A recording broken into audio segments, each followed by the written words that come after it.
5 дней ожесточенных боев, когда были повержены основные силы гитлеровских войск.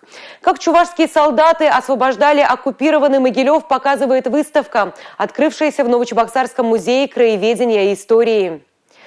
Посетители смогут узнать о подвигах героев и увидеть уникальные материалы о формировании 139-й стрелковой дивизии. Благодаря трехмерной панораме каждый может окунуться в события тех лет. Тему продолжит Дмитрий Ковалев.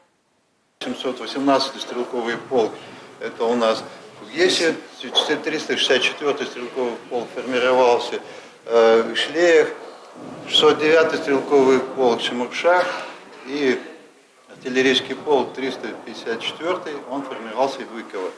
Это было время героев. Освобождение Могилева началось 23 июня 1944 года. Для гитлеровских войск этот город должен был стать крепостью. В залах музея удалось воссоздать атмосферу тех лет. Дзоты, оружие, стены обстрелянных домов, в центре экспозиции обломки сбитого немецкого самолета. Дополненная реальность, фоновые звуки, которые погружают гостей на улицы, воссозданные историками.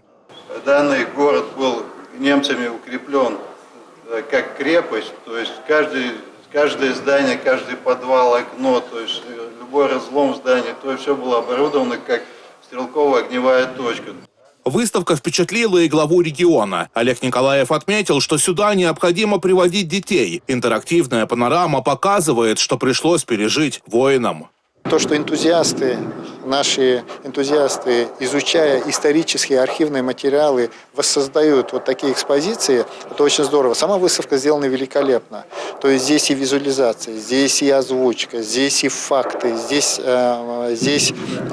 погружаешься во все эти события и вот визуально, и тактильно, и эмоционально.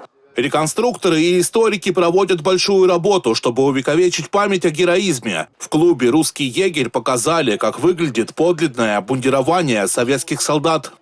Выкладка солдатского вещевого мешка. Все то, что находилось у солдата в вещевом мешке. Полностью, да, это масленка. Предметы, которые предназначались для ухода за оружием, личной гигиены. В ближайшее время в Новочебоксарском музее планируют воссоздать экспозицию, посвященную специальной военной операции. Выставка будет работать до 15 ноября. Дмитрий Ковалев и Борис Андреев. Республика из Новочебоксарска.